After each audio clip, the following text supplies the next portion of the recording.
നമസ്കാരം. ശിവരാത്രിക്ക് നാം അവശ്യം ചെയ്യേണ്ട 5 കാര്യങ്ങൾ നമുക്കിന്ന് നോക്കാം. ആദ്യത്തെ വിഷയം, രാവിലെ സൂര്യ ഉദയത്തിന് മുന്നേ തന്നെ ഉണർന്ന് എഴുന്നേൽറ്റ് പ്രഭാതകൃത്യങ്ങളെല്ലാം കഴിഞ്ഞ് വീട്ടിൽ വിളക്ക് തെളിയിച്ച് നാമം ചൊല്ലി അച്ഛനമ്മയെ നമസ്കരിക്കുക. അപ്പോൾ ഇതിൽ പ്രഥമ സ്ഥാനം അച്ഛനമ്മയെ നമസ്കരിക്കുക, അച്ഛനമ്മമാരെ നമസ്കരിക്കുക എന്നുള്ളതാണ്. ഇന്നത് തുലോം തുച്ഛമായി പോയി, ഒരു സ്ഥലത്തും ആരും ചെയ്യുന്നില്ല. ചെയ്തു കഴിഞ്ഞാൽ ഇനി കാലിൽ സ്പർശിച്ചു, അതിൻ്റെ ഒരു പുലിവാൽ ഇനി വേറെ പിടിക്കണം എന്നിങ്ങനെ ഒരുപാട് ചിന്തകളിലേക്ക് നീങ്ങി പൊയ്ക്കൊണ്ടിരിക്കുകയാണ്.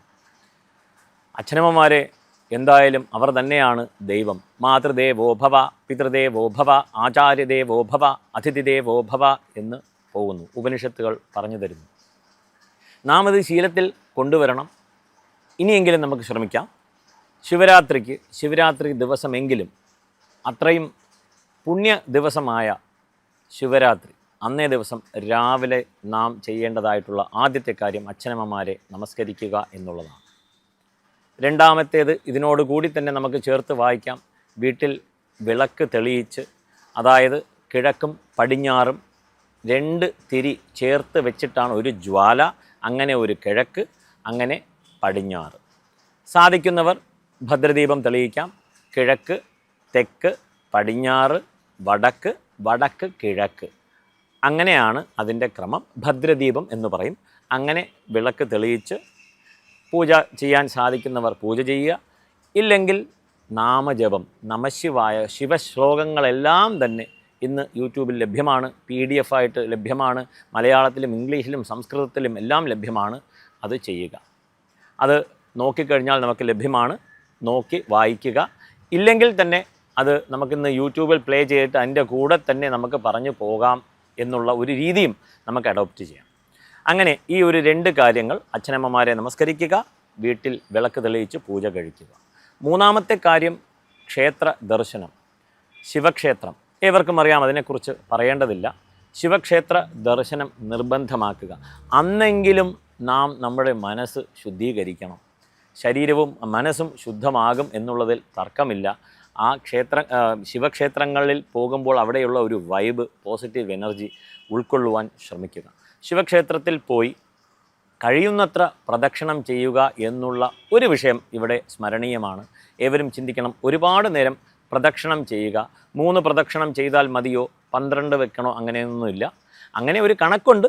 സാധിക്കുന്നവർ അങ്ങനെ 3, 12 എന്നൊക്കെ മനസ്സിൽ ചിന്തയുള്ളവർ അങ്ങനെ ചെയ്യാം. പൊതുവേ എത്ര പ്രദക്ഷിണം വെച്ചാലാണ് മനസ്സിന് ഒരു സമാധാനം ലഭിക്കുക എന്നുള്ളതാണ് ഇവിടെ നാം നോക്കേണ്ടത്. ഒരു 10 മിനിറ്റ് 15 മിനിറ്റ് സമയമുണ്ടെങ്കിൽ നമ്മൾ അത്രത്തോളം പ്രദക്ഷിണം വെച്ചുകൊണ്ടേയിരിക്കുക. ഒരു തരത്തിലും ദോഷം വരുന്നില്ല എന്നുള്ളതാണ്.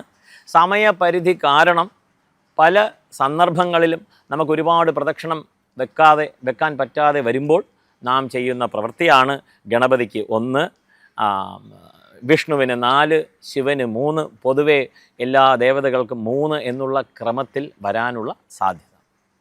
അപ്പോൾ അങ്ങനെ മതിയാവോളം പ്രദക്ഷിണം ചെയ്യുക.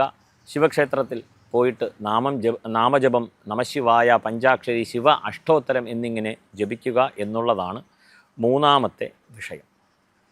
നാലാമത്തെ വിഷയം പ്രധാനപ്പെട്ട ഒരു വിഷയമാണ്. നന്ദി ഏവർക്കും അറിയാം. നന്ദി ഭഗവാനെ കടന്നു വേണം ശിവക്ഷേത്രത്തിലേക്ക് പോകാനായിട്ട്. നന്ദികേശൻ്റെ അടുത്ത് പ്രാർത്ഥിക്കേണ്ടത്, നന്ദികേശ മഹാഭാഗ ശിവധ്യാനപരായണ ഗൗരി ശങ്കര സേവാർത്ഥം അനുജ്ഞാം ദാതുമർഹസി എന്നുള്ള പ്രാർത്ഥനയാണ്. എന്നുള്ള ആ 2 വരി ശ്ലോകം പ്രാർത്ഥിച്ച ശേഷം ശിവനെ കാണുവാനായിട്ട് പോവുക, ശിവസന്നിധിയിലേക്ക് നീങ്ങുക. അവസാനമായി 5ാമത്തേതായിട്ടുള്ള ഒരു വിഷയം, അന്ന് ലഘു ഭക്ഷണം, വളരെ ലഘുവായിട്ടുള്ള ഒരു ഭക്ഷണക്രമം അവരവർക്ക് സാധിക്കുന്ന രീതിയിൽ നടപ്പിലാക്കുക. സസ്യാഹാരമാണ് ഉദ്ദേശിച്ചത്. ഈ ഒരു 5 കാര്യം നാം ഏവരും ചെയ്തുകൊണ്ട് മനസ്സമാധാനത്തോടു കൂടി അന്നേ ദിവസം ശിവരാത്രി വ്രതം പൂർത്തീകരിച്ച് മുന്നോട്ട് പോകണം എന്നുള്ള ഒരു ചെറിയ ചിന്ത ഇന്ന് നമുക്ക് തുടങ്ങാം. സുഭാഷിതത്തിലൂടെ. നമസ്കാരം.